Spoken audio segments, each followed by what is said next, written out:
It looks like we're ready to call this Dover School Committee meeting to order. Today is March 14th, 2024, and we are meeting in the Dover Sherborne Middle School Library. The time is now 6:30. Next, the first item on the agenda is community comments. We have provided a Zoom link for those who wish to make a comment, but for whom it is not possible or preferred to attend in person this evening. Are there any community comments? Are we muted up there? I mean, I don't think anybody's online. But... Yeah, but there's nobody. There's nobody there. That's okay. That's just us. Okay. Before we begin, our next item is the vote on the fiscal year 25 budget. But before we begin, Dawn, would you please give us an overview of version 3.0 of the proposed budget? Exactly. Thank you. I will. And so we'll do our budget presentation. But before that, you need to see what the numbers, how they have changed since you last met in January. So in your packet are a couple of new pieces of information. The first one is the continuation of summary of budget adjustments. So you'll see if you go down to presented March 14th. I can walk through the adjustments that we've made since you last met. And keep in mind that you at the joint meeting, we talked about the movement of connections, which was formerly referred to as goals, as transferring from Pine Hill over to Chickering. So a couple of the budget adjustments are to make that accommodation. So we're transferring one educator over and two educational assistants. However, you have capacity in your special ed 240 grant to pick up one of those extra EAs, so we're only adding one to the operating budget, although we're adding two to the total complement in that program, in addition to some additional EAs that are already at Chickering that will be added to that program. So, and that will be dependent on the cohort that actually enrolls in goals. And then if you go down, while we're talking about that, to your out of district, obviously you can see the reduction in out of district for the students that we're bringing back from Pine Hill into Chickering. So that ended up almost being a net wash, and we'll talk about that in the budget presentation. So adding the staff that we needed to move connections over, complemented with the staff that we already had at Chickering, almost to the dollar equals the savings that we're getting from the out of district. So that was a nice little, didn't plan it that way, but that's a nice little transaction that took place there. The central office staff met with the Deb and Jim, the Chickering administration staff, on Monday, just to look at everything one more time. And with the current kindergarten numbers that were coming in, we're really at true registrations at about 38 right now. 8 sort of pending, but we know some other ones will pop up. But given that, it made us look at our budgeted enrollment for kindergarten, which we had at a much higher number and at 4 sections. So we're coming forward tonight to reduce one kindergarten section. So we'll have 3. Included in your packet is an updated enrollment, so projection, so that you can see, even with the 3, and we're assuming we maybe have 51, you're looking at 17 per class.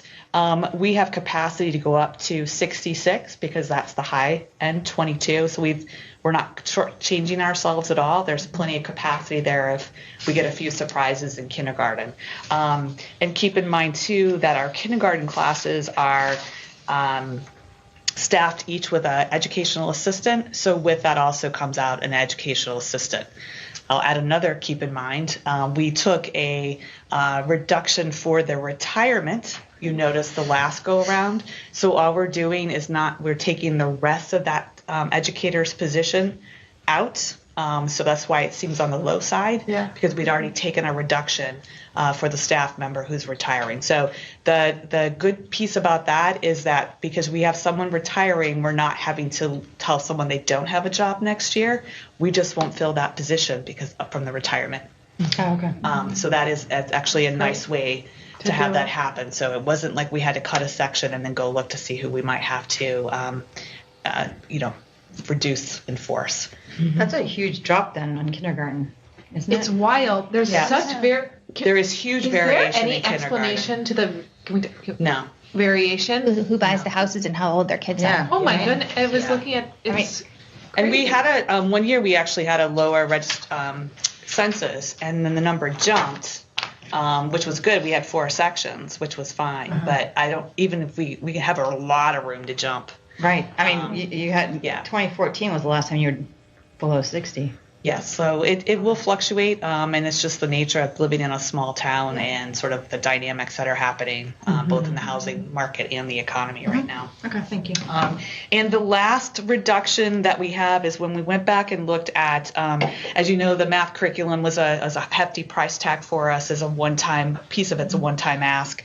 We actually have some remaining, our last ESSER 3 grant, there's about $17,000 left. We haven't pinpointed a definite need for this fiscal year, so we're going to set aside that money to help offset the one-time cost. So keep in mind, we really try to use ESSER only for things that were one-time, so we didn't have to worry about going to find the money the next year. And so that's a nice way to use that to offset some of the costs that we had to put in the operating budget for the math curriculum.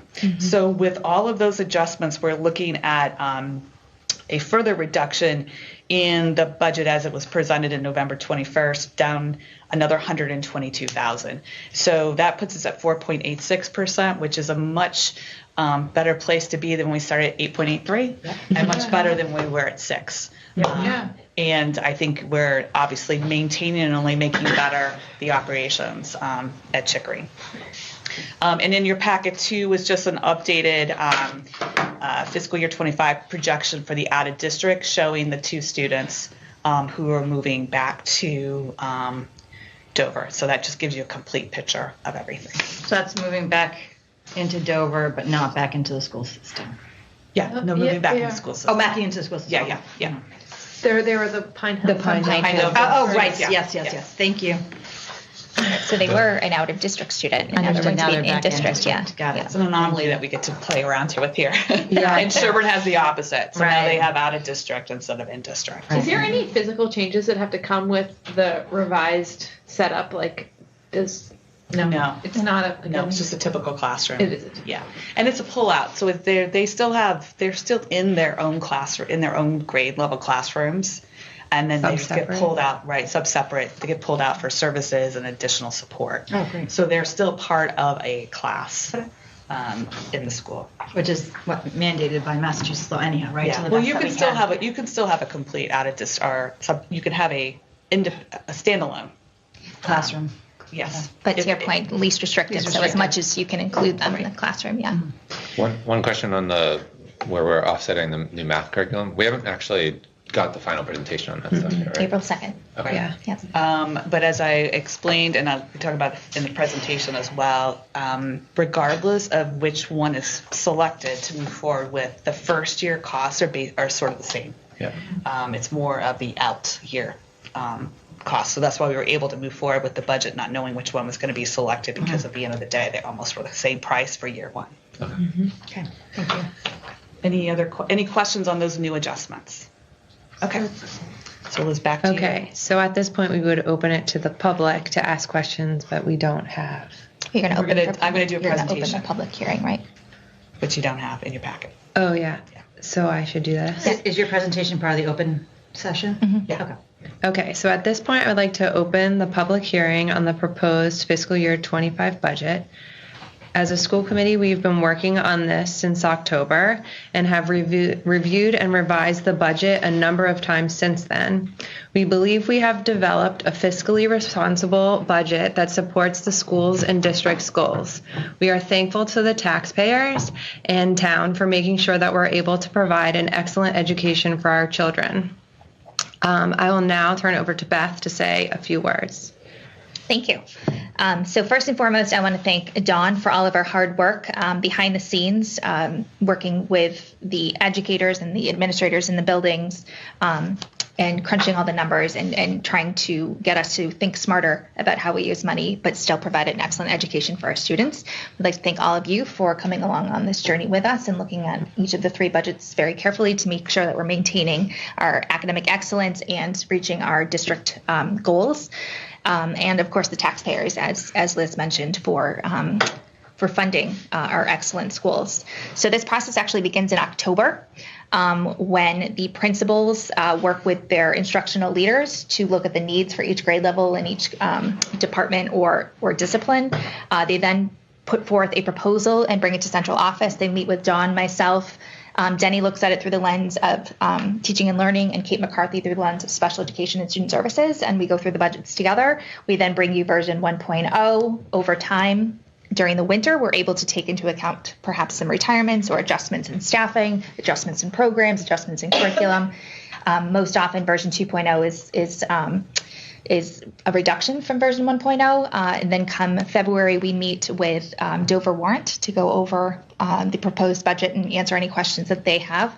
And then version 3.0, you saw this evening, and we bring it to public hearing, which is where we are tonight. So as Dawn goes through the presentation, you'll notice that all of the decisions that were made, maintain our programming and keep in mind our 5 buckets of the strategic plan as we make decisions.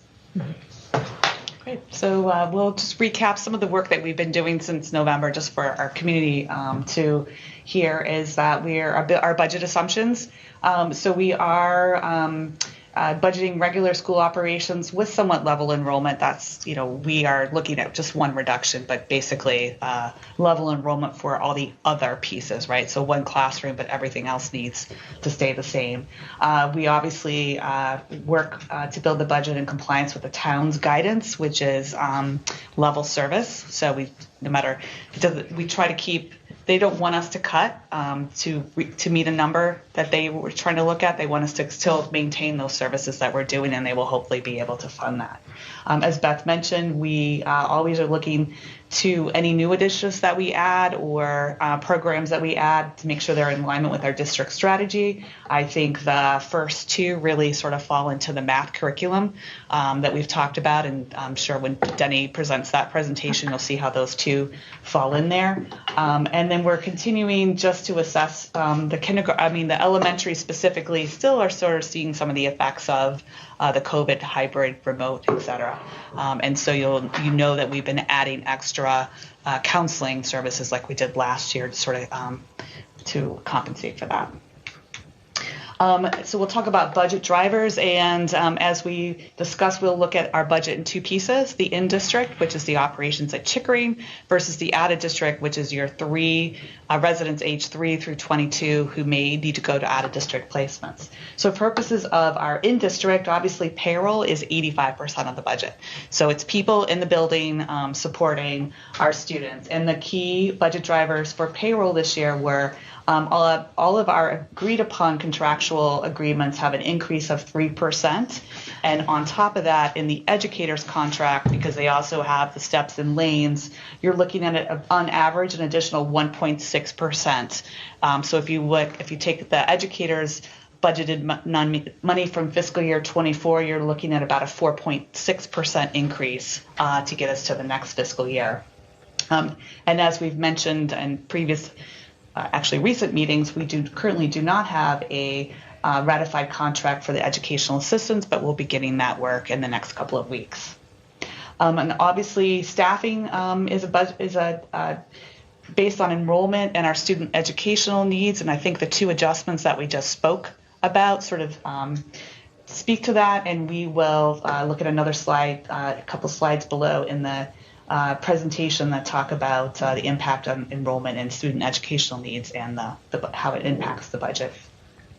Looking at your student enrollment, which is obviously, I think, the largest driver of an elementary school, we are our projections support 25 classroom sections. That's down from 1, as we just discussed.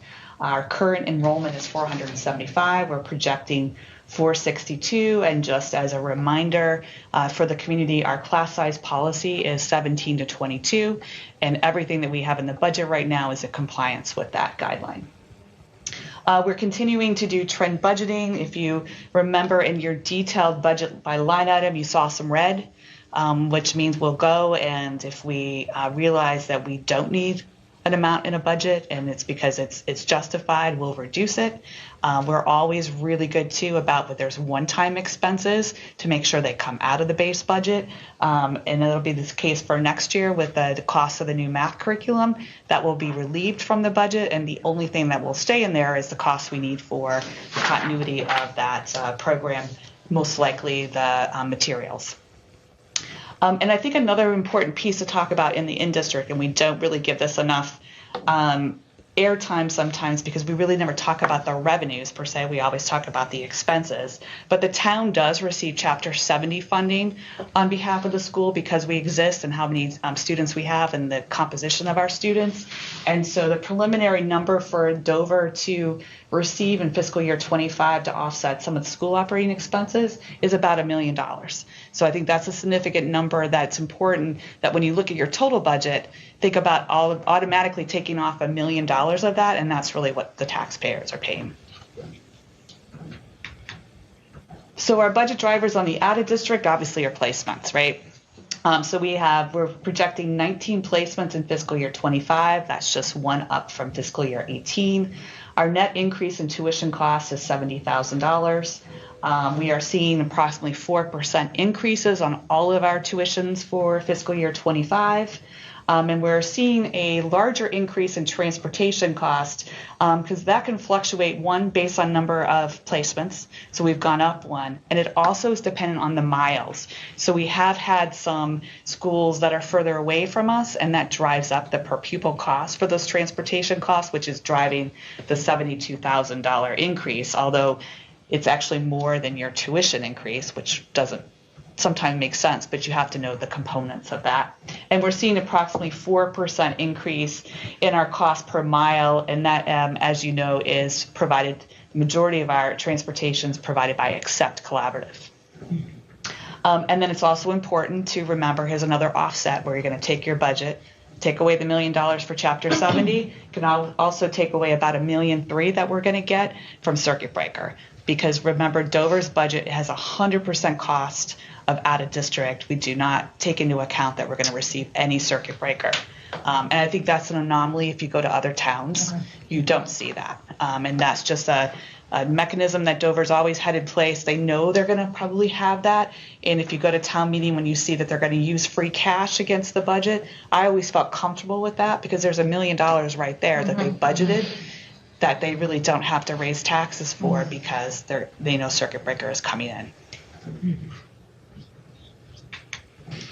Okay, so where are we? So the budget that we just briefly looked at is an operating budget of just over $11 million. It's an increase of the $500,000, 4.86%. If we look at our in-district and out-district broken out again, you've got in-district increase of $381,000, and we've added sort of another data point as to what the per pupil budgeted expenditures are in our budget. So it's about $18,620. I'll make note that you be careful about how you use that number, because if you go and look at the DESE information, DESE then takes all the costs. So the town allocated costs, health benefits, right? We don't have that in our budget. When you look at the per pupil costs on DESE, it's taking all those costs.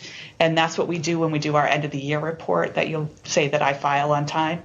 That is taking all those costs from the town and adding it in and calculating the per pupil cost. So that's what the town is paying here, but that's not what don't compare that number to what you see. It's not what's in our budget that we're approving tonight.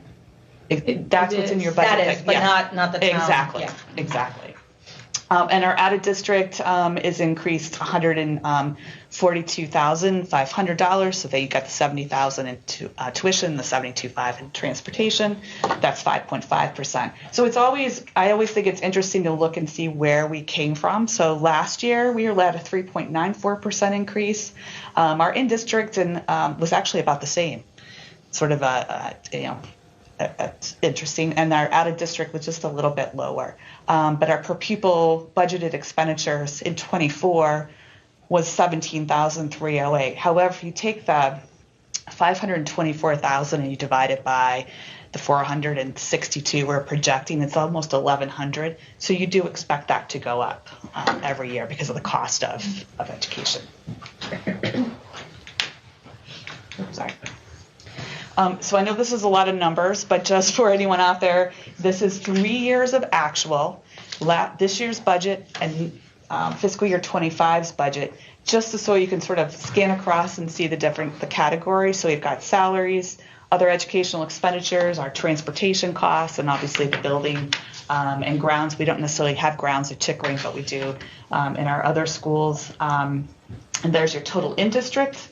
And then you look at your two components of out of district, and then you can see our total. Now, I make a note. If you think about the circuit breaker, when we report actuals to you in June 30th, we are reporting net circuit breaker. Because what we do is we end up taking expenses and charging it against the circuit breaker. So when you look at the town's blue book and the numbers, it always looks like our budget, because if they don't make that notation, it looks like our fiscal year 23 actual was 9.6 and our budget jumped up to 10.7. We used to get questions about that at town meeting all the time, but now there is an asterisk in the blue book that says you've also got to account for circuit breaker if you're trying to really compare apples to apples. So I think that's an important piece for you guys to understand too if you get questions. So another way to look at another take is to look at our overview of in-district educational services, or look at our in-district broken up into two pieces, our educational services and like our administrative and support services. So if you look at your in-district budget, 6.58% of that is directly touching the students. So that's all the staff, and that's not even the building principals. That's literally the educators, the EAs, and all the cost it takes to run a classroom. And so that's about 76% of your in-district budget goes directly to supporting a student with hands-on.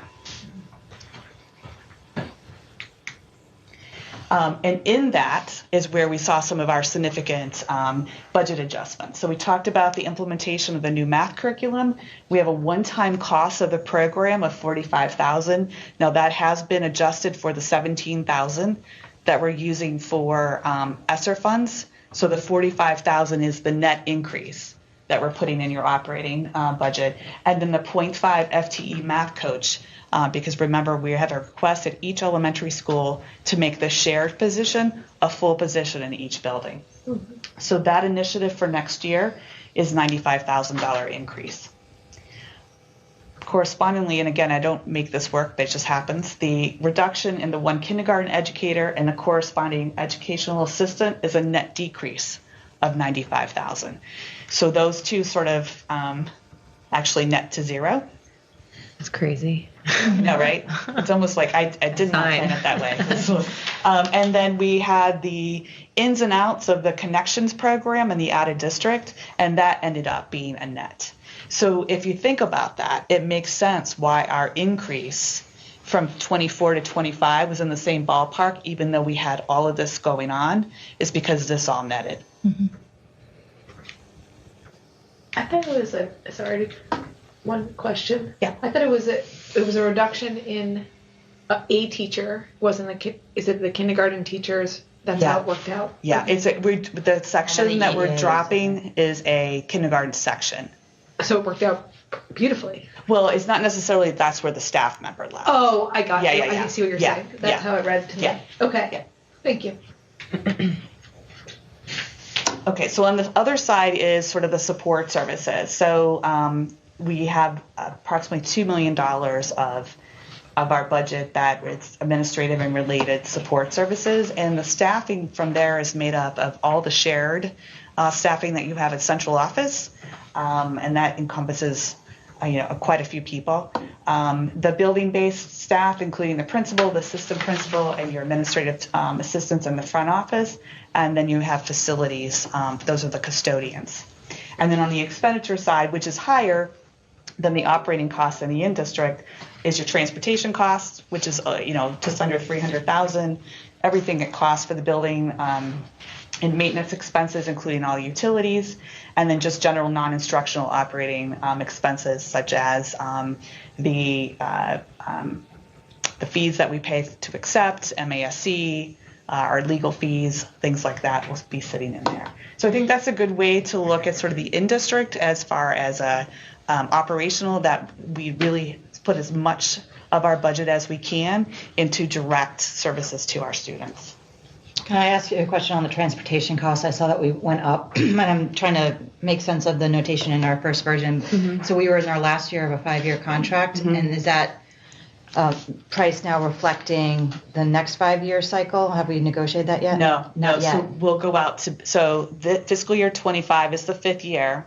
We'll go out to bid in the fall. So we might see additional increases For fiscal year 26. Next, the year out. Okay. Yeah, and you will see, I will tell you, traditionally we see a very large increase in the first year of the contract, and it gets lower the second and third year, and then basically the fourth and fifth year are very small increases because there's an incentive for you to pick up those 2 options. Okay. The 2 optional years. So it's a 3-year plus 2 options. Yeah. What we're seeing in increase right now is not necessarily the contract itself, but still the fuel adjustment.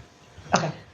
We are continuing to see that piece, and we kept thinking last year that was going to recede a little bit, but it hasn't. So we put a little bit more in the budget to cover the fuel adjustment. Okay. Thank you. So just quickly looking at your overview of out of district, your total tuition cost is $2.2 million. Again, looking at the projection in placements, and I might have that backwards. I'm sorry about that if I do.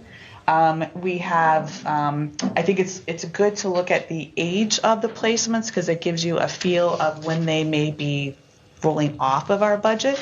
So we have less than 3 placements at pre-K to 5, and that is the same case in Sherburne. We're doing a great job, and one of the reasons why that number continues to be low are programs like Connections. By having those programs in the school, it's preventing students from having to go out of district. Because if you think about all the students that are in Connections, they could, if we didn't have that program, be in your number in both towns for that age group, and then they would probably carry on up until they graduated.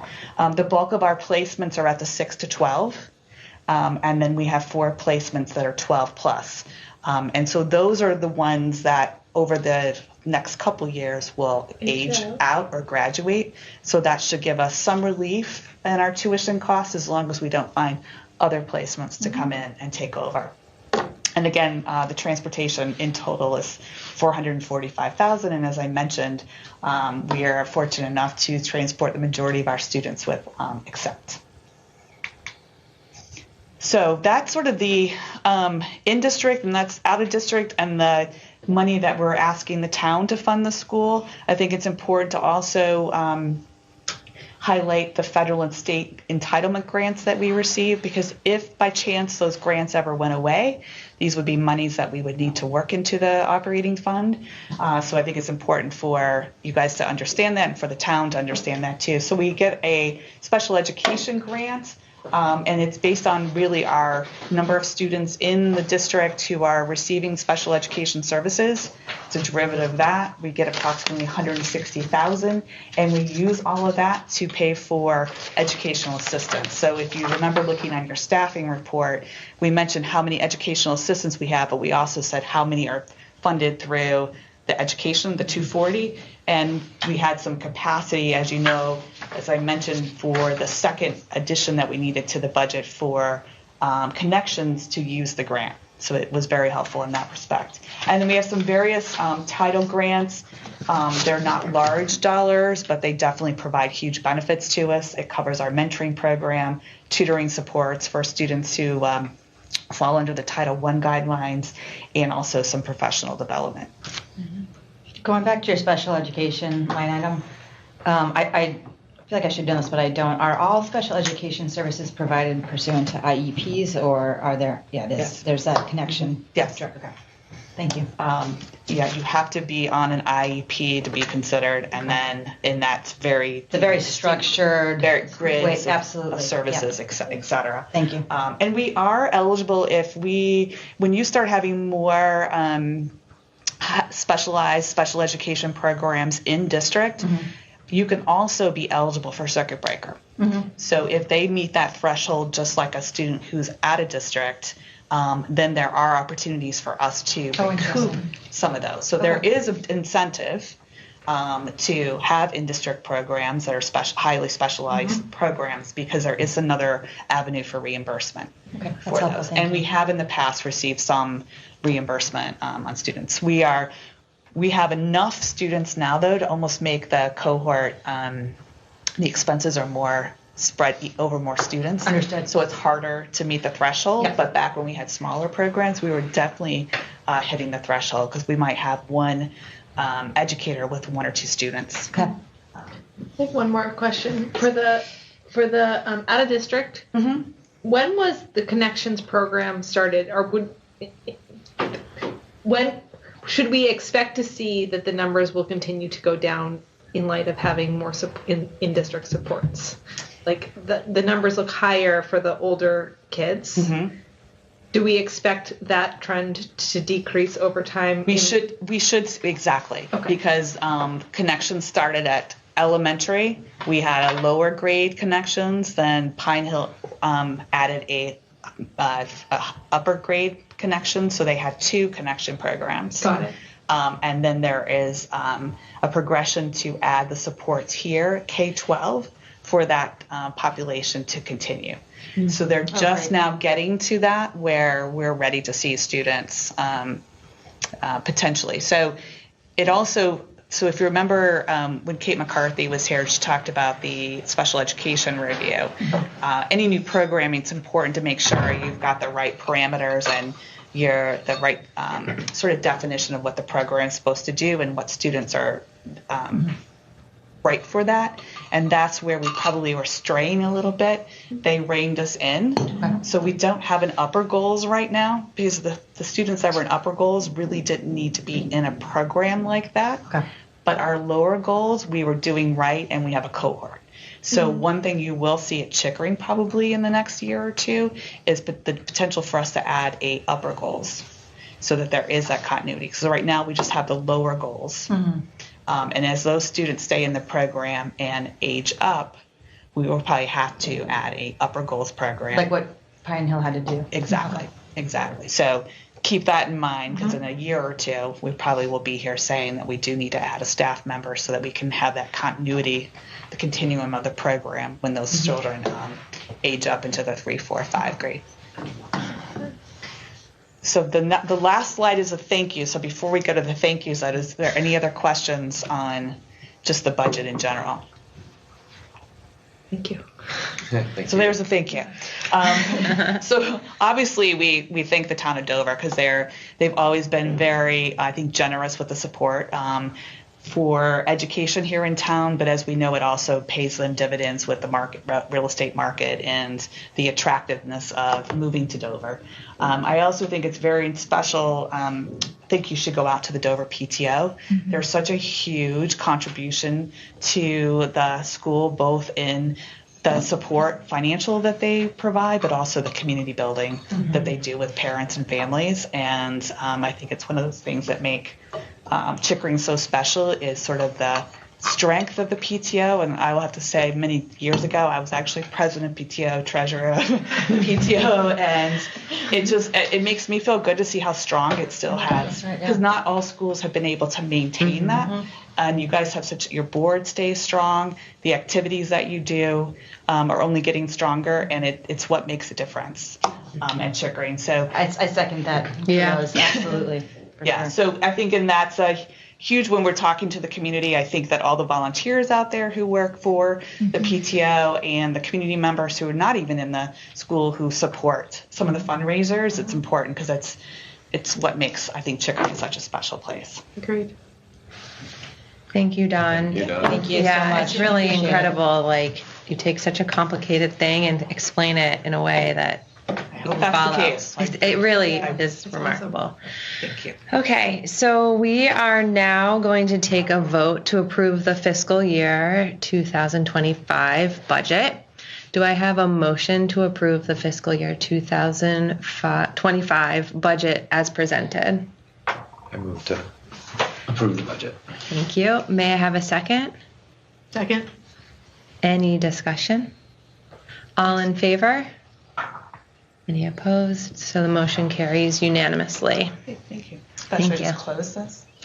Sure. Yep. There's no other presentation. I'll take care of it because you can do the budget reports. Okay. Yeah, sorry, Don. That's okay. Continuing with you. And you have your warrant report, and it's a little bit lengthy since we didn't meet in February. And again, Liz, you always go over and sign these for us, so Yeah, thank you very much. And My again, we just pleasure. sort of highlight the different funds that we're using to give you a flavor of what helps support operations. And then on your monthly report, this is actually pretty brief. There is no new information to share. We're still holding steady. We are, now that we've talked a little bit about circuit breaker and how it sort of covers us, if you think about it, the town's methodology and budgeting worked really well for us this year because we're over budget by about $1 million, but we've got the $1 million worth of circuit breaker. So rather than normally we're able to turn back money, this year we're going to be almost at a break even. Still early in the year. I mean, not early in the year. We're getting closer, but things can happen. But it's going to be one of those anomalies where we're not returning back a larger piece of our budget. So that was one time that it actually has been in our favor. And Is that being driven by that fuel overages and other stuff? Yeah, we had unexpected placements, and we Okay. had some placement changes that were costly. Okay. That are driving that. And if you remember, in version 2.0, we took a big chunk of the budget out, like a big case. That was, I think, the larger Okay. case that actually is hopefully aging out or graduating, and therefore that gave us that financial relief. But it's those cases, placements themselves that are on the larger dollar that you're going to get a lot of that back in the circuit circuit breaker. So breaker. it seems scary, but you're going to get a lot of that back. Got it. So, and that's what's driving the 1.3 of expected circuit breaker next year. It's up from the $1 million that we normally see because of the extra costs that we have this year. But as we continue, hopefully, to provide the services in the district, that circuit breaker number ought to be coming down as well. Well, if your placements come down. Placements come down. Yeah. Right. Yeah. Okay. Being both of the districts, so being small, we're never going to not have placements because we can't accommodate some. If we don't have a cohort of a student, we can't build a program. So we'll always have some out of district, but we definitely have been able to, like language-based program, we have been adding programs. Our GRIT program is keeping those students that are on the borderline in district, and that's definitely has our numbers used to be more like in the 30s Okay. for placements. That's good. Okay. Thank you. So we're definitely seeing a decrease. Thank you. Any questions? Other questions? Okay, our next agenda item is the superintendent's comments. Beth? Thank you. So I just have a few updates. That doesn't mean that we haven't been busy. We've been spending a lot of time on budget, which we've just heard a lot about, as well as personnel, which can always be discussed. But in terms of some highlights, last Thursday, we had the industry panel, the think tank industry panel, and we had 10 community members and alum come from all different fields and talk about their journeys to where they are now and how it's not necessarily a straight line. They talked about the skills that they're using now and how they foresee their careers changing in the future with AI and technology and what skills, therefore, our students, our kids are likely going to need if they enter those fields. It was well attended. We've recorded it. We're going to send that out to everybody to watch. I think it's super powerful, even if you just kind of skim through it on video. I know as a community member living in Sherburne, I felt just, again, renewed gratefulness and gratitude for all of the people who live in Dover and Sherburne and all of the talent and skills and experience they bring to the table and offer to give back to the schools. I think as a parent, I was reassured that, telling my children that you don't need to know at 17 what you're going to do when you're 40, and that you're not going to take a straight path. That's normal. That you have to build up that resiliency, fall down, fail, get yourself back up. As well as the impact and power of networking and talking to people and what they do and shadowing them and kind of finding your way that way. That was all reinforced. And I think the most magical part of the night was, as the two student moderators, we had two juniors asking the panelists questions, but as they went through the questions and they touched on the skills and what they think is important in the field, it didn't matter whether we were talking to the plumber or we were talking to the lawyer or you're talking to the plant manager. They all touched on 8 skills, and I kind of jotted them down as they came up. And at the end of the night, I said, there's lots of degrees here at the table, but I said, you've all just earned another degree from the Stanford School of Challenge Success, because they touched on all 8 of our competencies in the Portrait of a Graduate, and that was not planned. It was just magical. So definitely worth watching, and I know that our teachers will definitely show clips to the students too, because it was super powerful. For those of us looking for a little bit of Broadway this weekend, Mamma Mia opens tonight, so make sure you get your tickets and you come. It's going to be fabulous. Our high school hockey team is playing in the state championships on Sunday at the Garden, so if you're looking for a morning out, it's an 11 o'clock game, and then stick around for the parade afterwards. Not a bad day.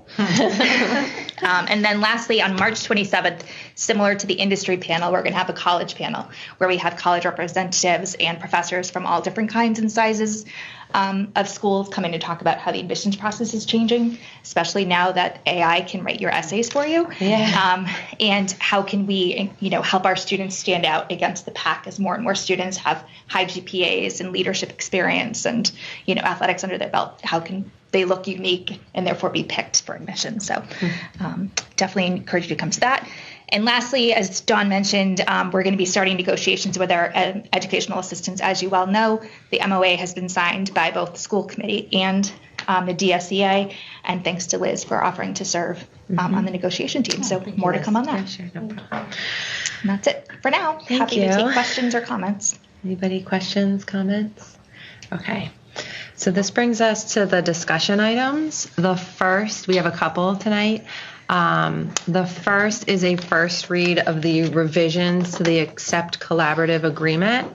Beth, would you please just give us an explanation of the revisions and Sure. see if anyone had questions? So as you know, or as you're learning, we belong to 2 collaboratives. We belong to the Accept Collaborative in Natick and the Tech Collaborative in Walpole. And as Dawn mentioned, we're trying to keep as many of our students in district as possible. The collaborative is kind of the next best option for if we do have a cohort of 1 or 2 students and can't develop a program here, we can partner with Natick and Wellesley and Weston and bring our students together at a collaborative, and they can be still close to home and have all the supports that they need. So our membership in that is super important, not only for our students, but for our buying power, because we often go in and bid on materials, buses, and those sorts of things together to keep prices low in a small district.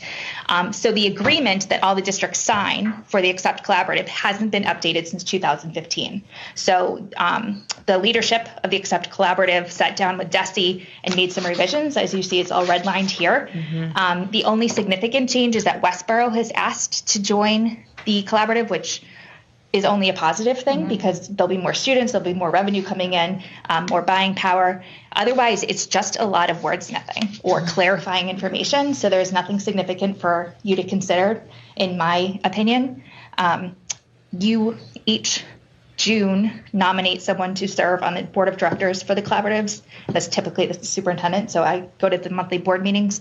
All of the superintendents were comfortable with these changes and voted to approve them. So now they're coming to you. So you can read it tonight, ask questions, and then we'll bring it back to you to do a final vote. And that's it. What was the significance of the yellow highlighting? That was the wordsmithing. Okay. Yeah. Yeah, like word changes. It wasn't redlined? Well, It kind of is both. Okay, that's I just got. It was redlined, and when it was a whole paragraph, it was Yeah, yellow. it's the- But when it was just words, it was okay. Understood. Thank Yeah. you for that clarification. Yeah. Any other questions or comments? Okay. This brings us to our second discussion item. Tonight we will continue our discussion of the 2024-25 school calendar. But first, before we begin the conversation, I would like to set some parameters to guide us and keep the conversation moving forward. Our goal tonight is to share our respective individual thought processes and discuss what we feel is best for the district given the data, parameters, and guidelines we have been given. This way, when we meet with the other two committees, we can maybe be more efficient as a group as all three committees work together to find a way forward. In order for us to reach this goal in our short time together, I'm hoping we can keep it to 30 minutes. I would like to ask that we focus our conversation on sharing our current thinking and potentially working toward consensus. With this in mind, I will do my best to keep us on task. So please know if I ask you to pause your comment at any point, it's not personal or that I don't value what you're saying. Okay, so would anyone like to jump in? Well, I think it's important for us to discuss it. And one, I really appreciated our working session that we had. It gave me a lot more knowledge, and I feel more capable of helping to go down this process. I will say that the guidance from the attorney, I think it got confusing at times, but what I took away from it and is really what I'm using as my playbook is that we need to make sure as a group that we're making a non-secular decision, but that term non-secular is not well defined, right? And so it's what we as a community define it, supported by that amazing research. And Goli and team did a fantastic job doing all of that research and bringing us so much critical information and having the pre-meeting. So also want to note that our speaker from the ADL also gave kudos for all of the dedicated work and was impressed with the amount of forethought. So I really appreciated all of that. For me personally, I do, and I had mentioned this during the working session. Part of how I think about this is one, why was that question brought forward in the first place? And it was driven by students who wanted to advocate on behalf of their community. Also recognizing that they had an amazingly researched presentation. It was a lot of work, and it's not easy getting up in front of a bunch of strangers and projecting it. But then too, I also am bringing back to our core values as a community, and making sure that we have a welcoming environment for everyone. I'm being mindful of the timing of this decision, and I think it for me will influence how I think about it, particularly since I'm not seeing any legitimate non-secular reason to potentially remove holidays that had already been put on the calendar. That wasn't even the ask of our group. So that's kind of where my head is at. I'll be frank, I have not made a decision, but that's kind of where my thought process is right now. I agree. I think you hit on some really important points. I was trying to think of it as similar to what you were saying, how can we take the subjectivity out of it, because it's a very subjective decision. And how can we use the data that we captured from the surveys to help us with that, right? And the fact that so many of these terms are not defined yet. Undue burden. What is a burden? That's not defined. And secular is also not defined. What is secular? What is non-secular in this world where it's gray? So trying to leverage what data is available and help figure out ways to define what we need to define is part of our decision making. And then that will take out the subjectivity of this highly sensitive question.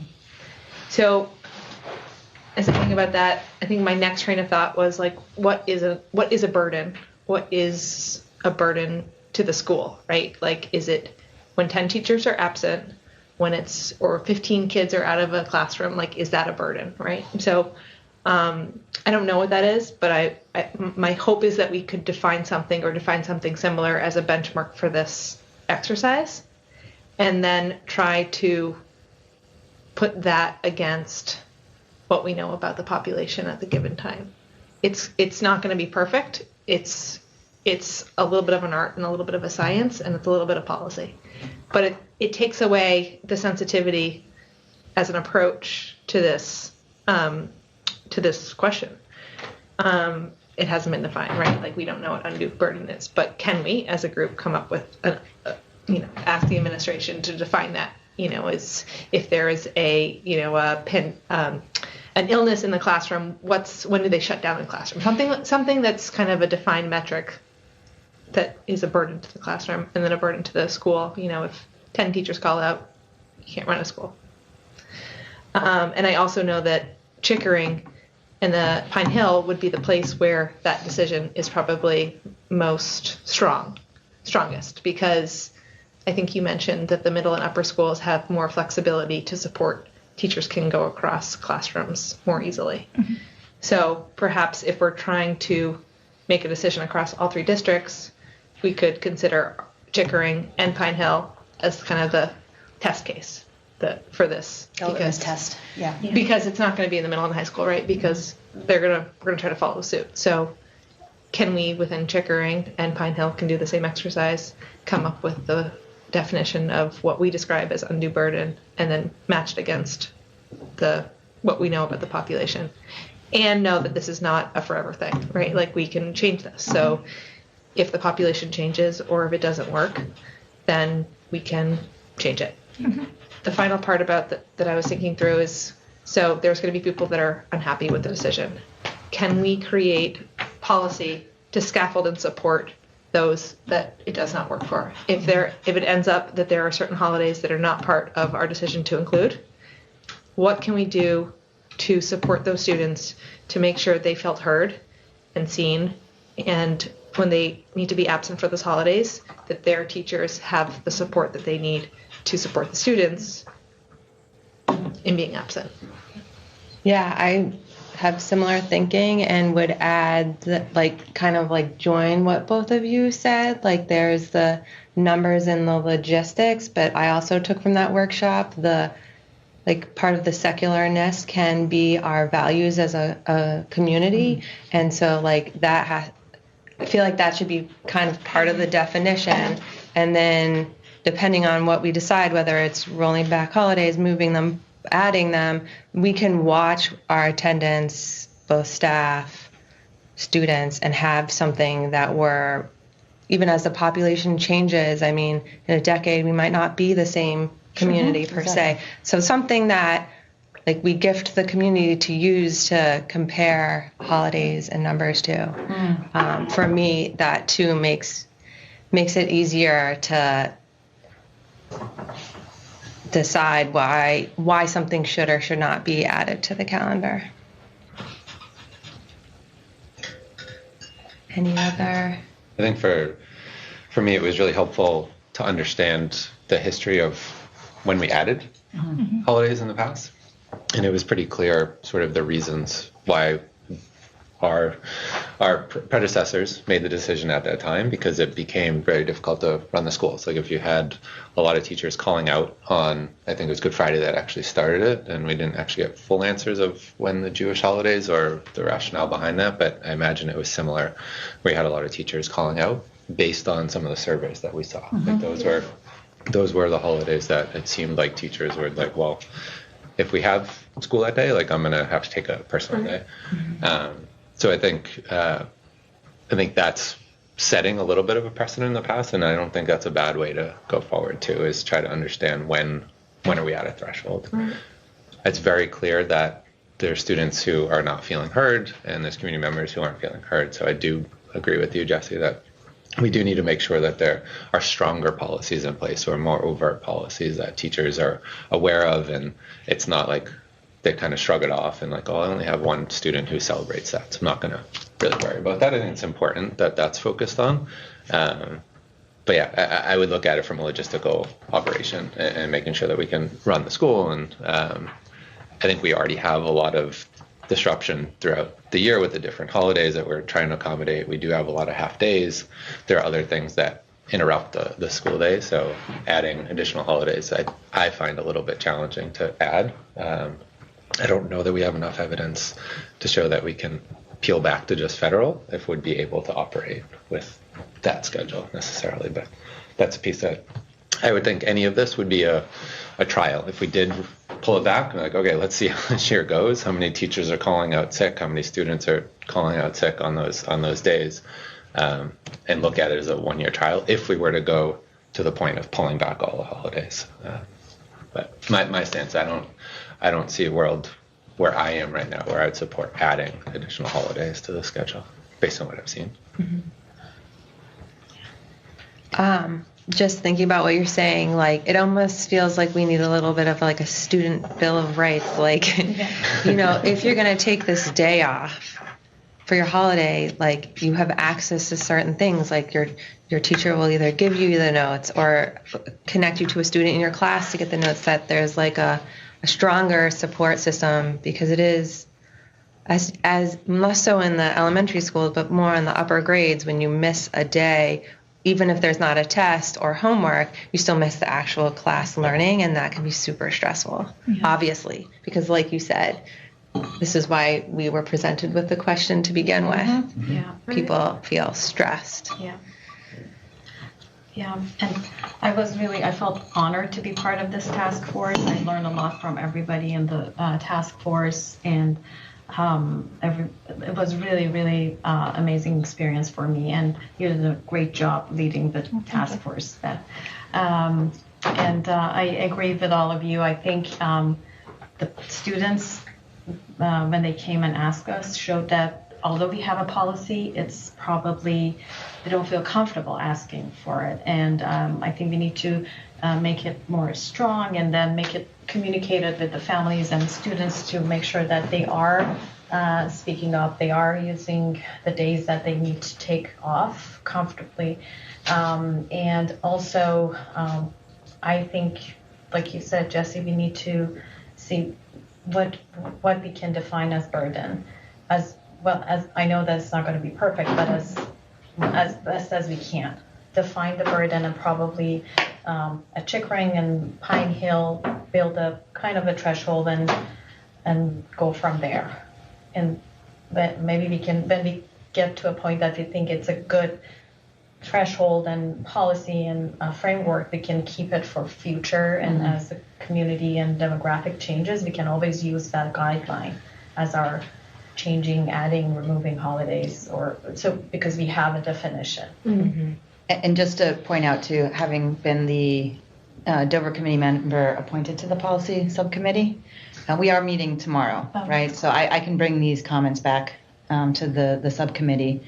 And it does, the policies themselves, they're organic, right? So they get reviewed on an annual basis. We make changes as maybe the law changes, our demographic changes. We are hearing from students, more clarity is necessary. I will say, having done an initial review of the policies, there are parts of what you're speaking about in terms of the Student Bill of Rights in the policies already, but yeah, you know, to the extent that maybe perhaps we can pull them out to be clearer for that audience to understand what they can do, might be something that we consider as well.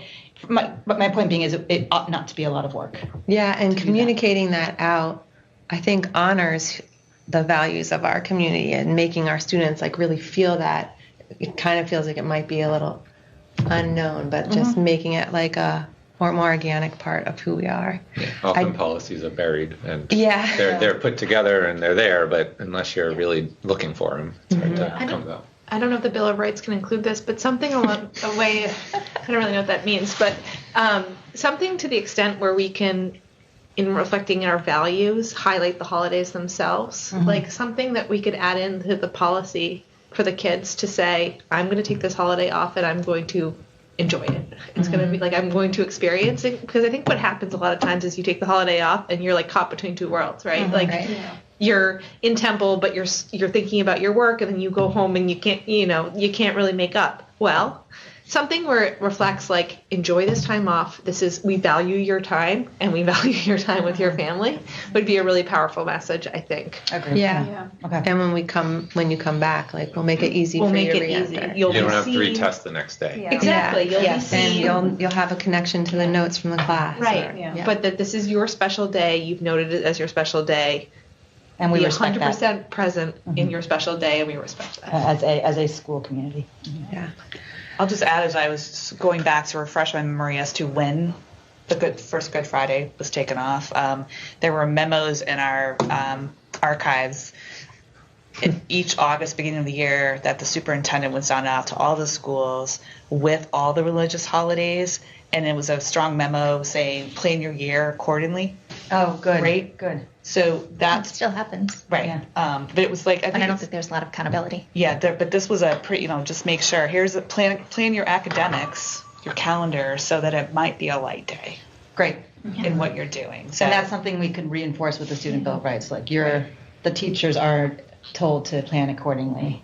So, so we'll figure that out. I mean, that's something else that we can do regardless of what our ultimate decision is. That message was heard loud and clear, I think. that's only grown the number Right. that are need to be reviewed. Yeah. And luckily, there's districts that have gone both ways that we can learn from. I know if you decide to pull back, then Concord Carlisle is certainly somebody we would want to lean on, because it seems like the work that they did around making sure that students knew what their rights were, but also teachers knew what they could and couldn't do on certain holidays or before or after certain holidays was very clear. And I also wanted to really thank you for reaching out to the superintendents in some of those school districts. I know everyone's time is very busy, but I was impressed by the thoughtfulness and the response that we received. Yeah, they're good people.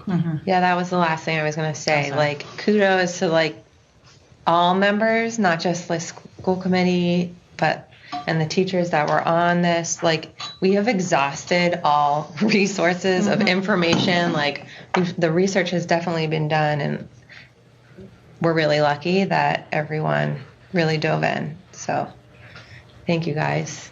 Any other comments?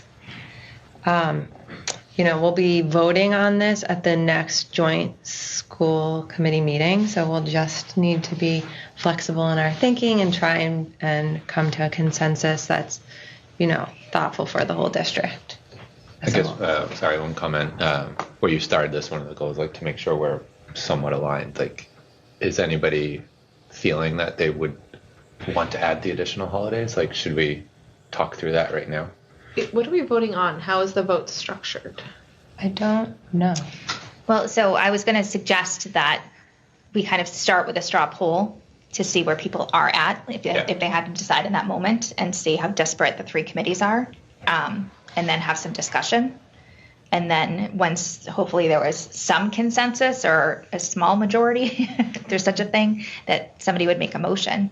And, I think this is going to be one of those cases where it's not unanimous. Yeah, we still might have. Yeah.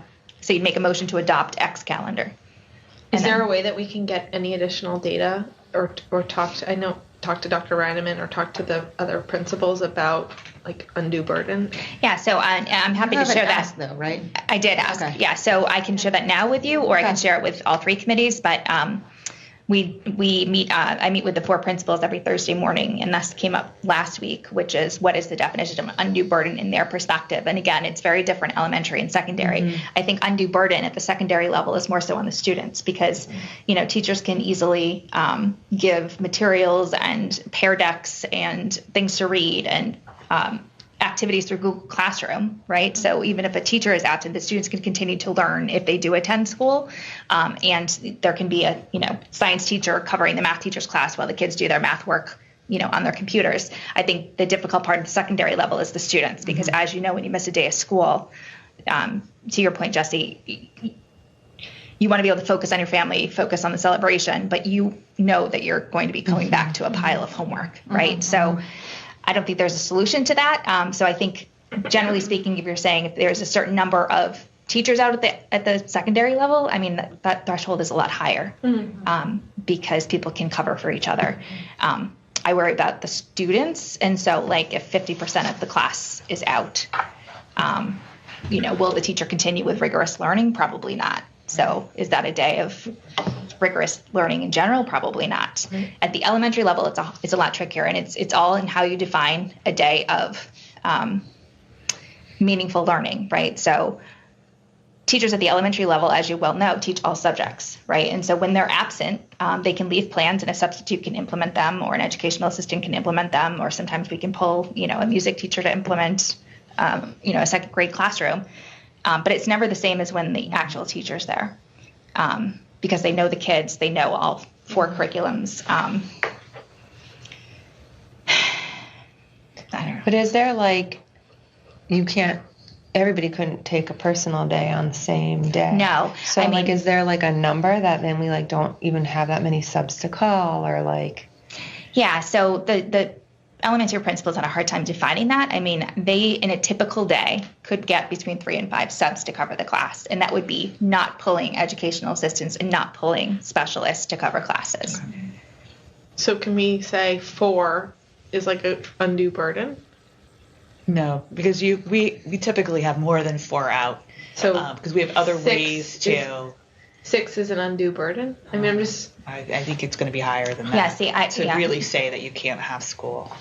And if you look to some of the other districts who've gone in that direction, they will tell you that, teacher absences on some of these holidays is less than teacher absences you might see on a Friday in the spring or a Friday in December. So, wow.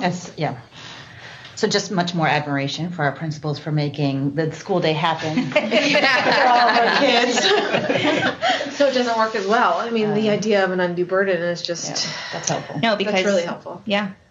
As one superintendent said, if it was based on that, then I'd have to cancel school the Friday before Memorial Day. Right. Shoot, yeah. So, from you asked, Jeff, and I'll answer your question. Right now, my mind is headed in the idea of maintaining the holidays and then adding the holiday that was requested of us. And my thought process is that you are seeing, as evidenced by the data, a change in demographics, that there's a larger cohort of particularly our students that celebrate the lunar holiday. And then for me, particularly given the way it's planned out, and it came across very much so in the research that was presented to us, the one day is something that we can absorb into our school calendar. And again, I didn't see any real justification for removing any of the other holidays that were already there. I know that wasn't necessarily the task force recommendation, but I can only bring to it my experience. And when I hear questions regarding, well, when does it end, right? I would hope that this group is setting the example that we'll always respectfully listen to the requests of our student body, and we'll make those determinations when those questions are presented to us. What I wouldn't want to do is hedge our bets because we're afraid of the unknown. Let's make the decision based on what we know now. So that's where my head's at. Okay. I've been all over the map, and it's very hard. I hear what you're saying. I'm not really sure what I think right now. I'm still like processing, but I'm definitely not. I've been everywhere. I thought if there was clear burden, I could get comfortable with potentially seeing that maybe we roll back these holidays. But as I hear what we're saying, I don't know that solves anything. And it like you said, it wasn't what we were asked. So I hear what you're saying about Lunar New Year. I'm torn. But if anything, I guess I'm currently at stay with what we have because of the data. It sort of shows that our population is there, and I have to sit and think more about adding just Lunar New Year versus all of the ones asked. I don't think I recognized or appreciated how the task force and how this all started. So it started with the request to add just one holiday, but then as part of that, review it. Is that how it emanated? We had students come to 2 different school committee meetings, but there were also parents who specifically asked for Lunar New Year and another group for Diwali. So students asked for all 3. Lunar New Year most loudly. And what was the other holiday? Eid, which is the last day of Ramadan. No, it's a fair question. You're saying... I was looking at the numbers, but that's a fair point. It's the request was to add all 3, but that's right, yeah. And I was basing it on the numbers that were presented to us, but... For the people that would be absent. And just another example of not being able to prove undue burden from the student perspective is, the weeks leading up to December break, February break, and April break. You'll see that the administrative assistants in the main office send out an email saying, if you know any of your students are leaving early, let's create a list. And those lists are pretty long. So we have lots of families who opt to make their vacations much longer than a week. So Thursday, Friday before vacation is probably not a rigorous day of learning. Understood. Yeah, so we can't, you're saying we can't go on either end. It's really hard. It's really hard. Because I think if you draw a line of this many kids or this many teachers, you're going to start canceling days. Cool. Like random days. Other days that aren't holidays. Yeah. Yeah. Yeah, these beach days in June are looking pretty good. No, I mean, like drawing a hard line like that, yeah, exactly. But having like a range of what's normal versus not, or what, when it starts to get like, ooh, it's a day before break, you can feel it. Like, it's hard to know, like, what that, from my perspective, it's hard to grasp what that means at Chickering, per se. Well, if it's staff related, I didn't look at all the data, but if I remember, wasn't the staff preference when they looked at those days that they would actually come to work? Yeah, We had a majority of the staff say on the survey. We don't know Yeah. like who filled Right. it out or which Right. population, but Right. the staff had favored less holidays to Yeah. get out sooner That's in, right. in June. But I thought we discussed as a team that doesn't really materialize, but Yeah. And the other thing in my mind too, the other holidays, just like the ones we have now, they are not secularly recognized. So it does create a burden on parents for figuring out those additional days of like, now my kid's home this extra day that my work's That's a not fair point, yeah, recognizing, right. and that Yeah. becomes a challenge for families too. Yeah, and I think in some districts that they added more holidays, they came to the conclusion that this might not be equitable to families who financially don't have the means to be off of work or hire childcare. So this came up. I heard it from a school committee member in a district that they added holidays. Yeah. that's helpful. Yeah. Yeah, 'cause especially some single parents, they were really struggling with childcare financially and logistics. And you heard some of that in the survey Yeah. that came back, we as did. well Yeah, we as did. either when myself or Diane McRoby would send out the messages with the surveys and the reminders, we both got a few messages back of parents feeling very strongly about who's going to watch my kid. Right. So as part of the vote, can we vote to change some of the policies to support the students more if they are out? Like, can You can that make be? a motion on the floor, yeah. Sure. But do we have to have for next week? When are we? Is it April 2nd? April 2nd. Yeah. Do we have to have that language like firmed up? No, because the policy is in place. It's really just making sure that students understand it in a student-friendly way and that teachers understand it as it relates to their classroom. I think it was Shrewsbury and Concord Carlow both have days on the calendar where there is no homework because it's well known that either a good number of kids are going to be out or and we want them to have that idea of being able to focus on their family and their culture and their celebration. And that's in the spirit of challenge success too, is having homework-free days, right? I love that. And I think teachers, we talked about this last time too, some don't like guidelines and will look the other way, and some say, just tell me what to do. Tell me, don't have a test here, do have a test here, don't have homework here. I think we just need to be super clear. And beyond that, I hate to be hung up, and I know we're not the region, but like I do think the actual class learning is the stressful piece. So like making sure that teachers are either providing the notes from the day or connecting them to a buddy and then making themselves available to meet with if you don't understand is just so important. Yeah. The same thing, like if you miss an elementary school 4th grade a math lesson, it can be overwhelming if it's the first day something's been taught. Right. Yeah. Right.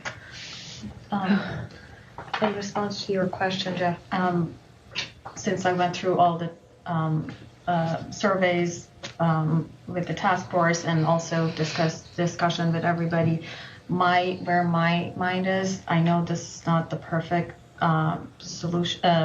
decision. I'm more towards just federal holidays to make it closer to being more equitable to everyone. That's where I'm standing, and I absolutely know that that's not probably the best decision. And but to answer your question, Yeah, the thing is, there isn't going to be a defined best answer No. for this. So Yeah, no that's- matter There's what, no Yeah. such thing. that people are going to be upset with it, right? Yeah. So, yeah, and when you're teasing out the idea of the parents being stressed about covering for childcare, that's making me, again, like I haven't made the decision up yet. I will, in time for the meeting. yeah, I also want to recognize that the changing demographics of Dover, in that regard too. I noticed it as I was serving on the PTO. You have more and more dual income families, yeah. Yeah. much more so than you used to, where people don't necessarily have the ability to stay home with their kids. So there is a big disruption, or to Yeah. your point, single parent or single guardian households. Yeah, So yeah, you definitely need to take that into consideration Yeah. as well. That's where one of the comments was on, and I asked you about the half days being Wednesday, because there was somebody who commented, if we need half days, can't we do them on Friday? And then you said, well, everybody will just take the Friday off because we do it that way. But that was because more people have flexibility on Fridays now Yeah. post-COVID, where they might be able to work from home. So they're Yeah. able to take the kid, okay, half day's fine. They can go pick Yeah. them up and that's no Yeah. problem. But yeah, so I think it is on certainly a number of community members as far as Yeah. that being a challenge. So Yeah. The last thing I thought about when I was at the go back to federal holidays was after listening to the workshop, Robert Treston was talking about like our job is to educate people, and like when you have these holidays on calendar, it brings attention to it. So if we were to roll them back, I think there's like an extra burden to the schools to make sure that we are teaching about all these holidays. Because sometimes when they're not on a calendar, you miss it. And that would be one of my concerns, that Agreed. and that it doesn't matter which teacher you get that year, that like it's something that all teachers are doing. Right, and that was something that came from the task force too, is regardless of the decision that you all make, there was 4 agreements that the task force came to that they hoped you would consider, which is 1, educating students about various holidays as they occur throughout the year as Right. part of school, ensuring students and faculty adhere to school committee policies relative to attendance and coursework on and around various holidays, consider the impact of scheduled athletic events and extracurricular activities on or around various holidays, and then strong committee support for starting December break on the 23rd or 24th. When those agreements are put out there, like what do we do with that? We don't vote them in, or like No, you would just put the expectation on the administration to make sure these things happen.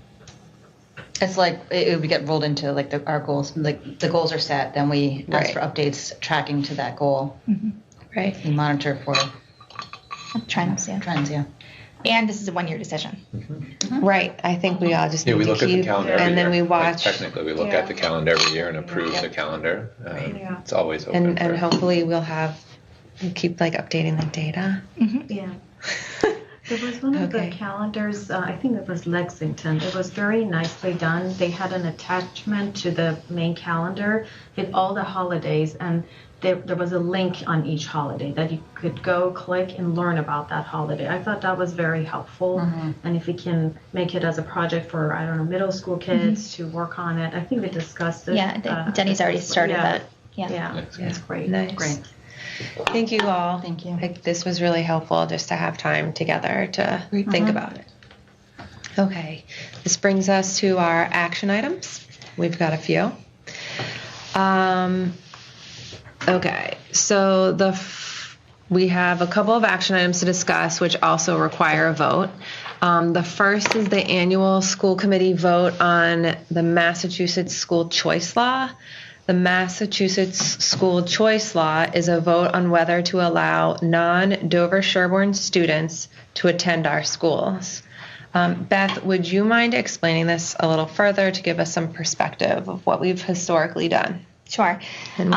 So as Liz said, it's the idea that we would open up seats to non-Dover and non-Sherborne students to attend our schools. As you saw in Dawn's presentation, we spend, depending on whether or not you include benefits in that, between $18,000 and $22,000 on each student if you were to pay tuition, straight out. When you take a student from student choice, you're reimbursed $5,000 for that seat.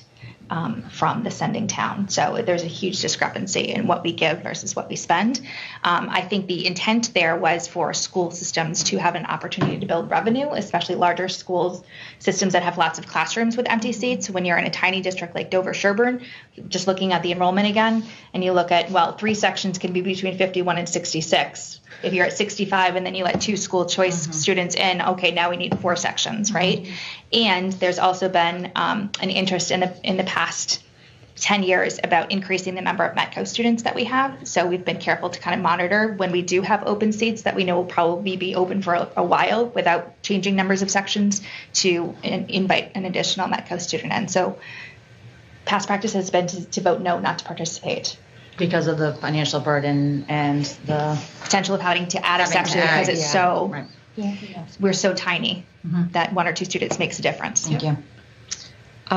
Does anyone have any other questions or comments? I would like to have I'm wondering if anyone has a motion to decline participation in the school choice next year. So moved. Thank you. May I have a second? Go first. Any discussion? All in favor? Any opposed? Okay, motion carries unanimously. Next, we have to approve the Student Opportunity Act plan. I was going to ask Denny if he is not here, so would you mind, Beth? I know a little bit about Denny's job. In 2019, as the memo said, this was actually co-chaired by Kathy Smith, our interim superintendent a few years ago. She was a huge advocate of this, coming from Brockton, again, a large school system where they have a lot of students who need additional support and not a lot of funding. This impacts us. We do get some money, so we can certainly support our students who need additional help, but the amount of money that we get, similar to Chapter 70, is a drop in the bucket compared to other districts. That said, it's a good opportunity for us, Denny, myself, and the principals to look at our data to see what subgroups of students need additional support. So we've combed through our MCAS data, we've combed through our DIBELS, our IXL data, and identified that our students with special needs, our Black and Brown students, and our low-income students certainly could use additional supports. So Denny has outlined a plan with input from all the principals to, as it says, to implement evidence-based practices, which means continuing implementation of the Fly 5 to support student social emotional learning, because if they're comfortable and have a sense of belonging, then they'll learn. Getting the data dashboard up and running so that we can track students' data and interventions over time, and then a research-based math curriculum that will come with more differentiated options and resources for teachers, and then as well as making sure that all parents are included in conversations and know what to ask and how to ask for help and support for their kids. So that's the plan that we'd like to submit if you all approve it. Does anyone have any questions, comments? Okay. May I have a motion to approve the Student Opportunity Act plan? So moved. May I have a second? Second. Any discussion? All in favor? Jesse, okay. Any opposed? Motion carries unanimously. Okay, next we had the second read of the policy to have a non-voting METCO representative on the school committee. Again, this is our second read, but Beth, do you mind giving a quick recap?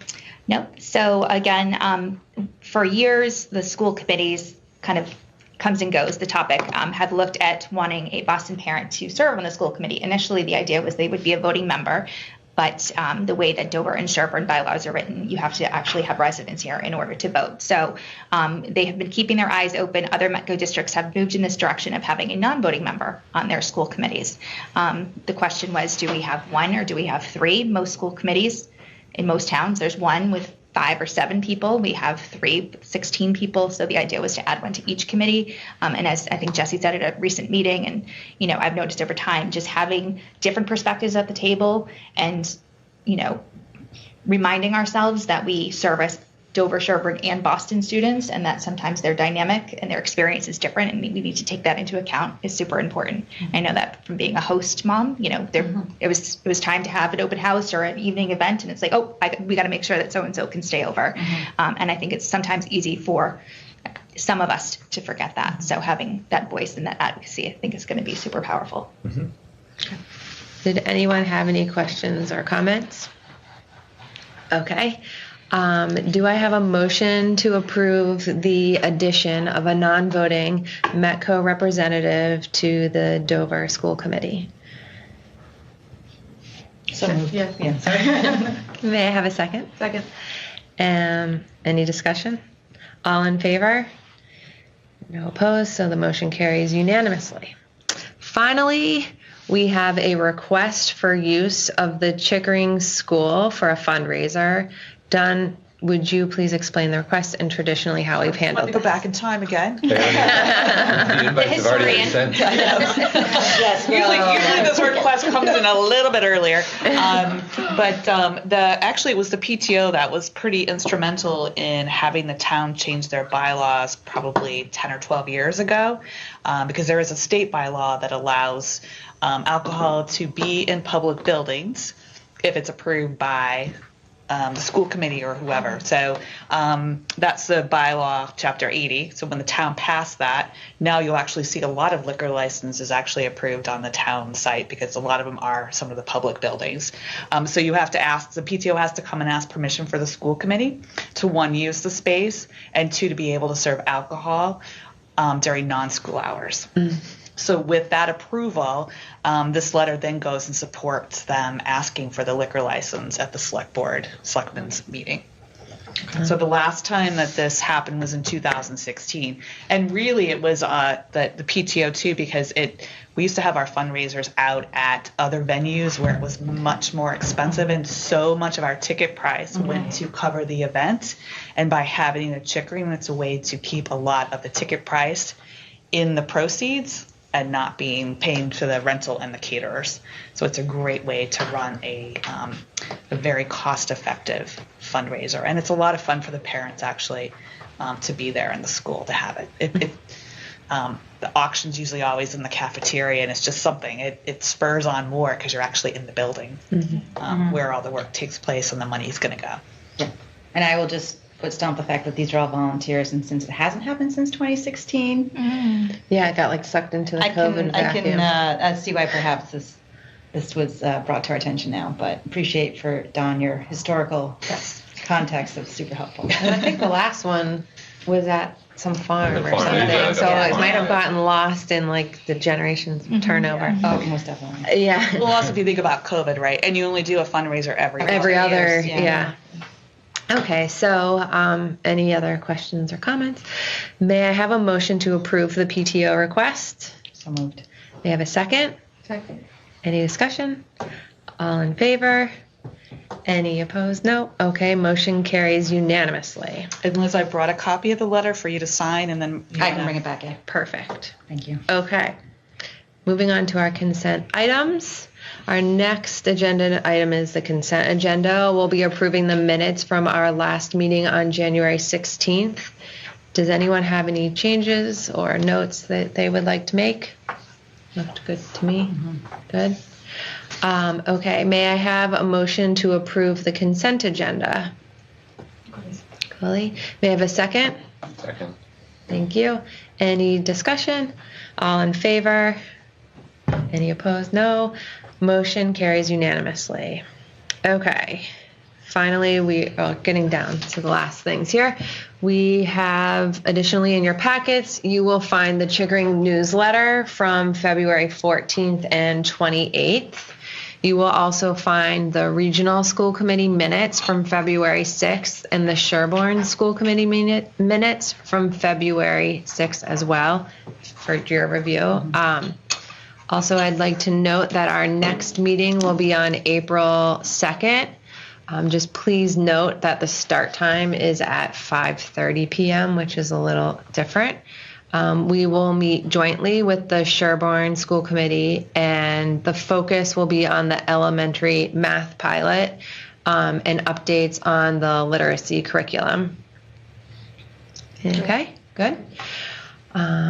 This brings us to the end. So it is 7:58 on March 5th, 2024. I can, oh yeah, wait. Oh yeah, right. Sorry. I can never say this word. Adjourn. Adjourn. by unanimous consent. Wonderful. Thanks, everyone.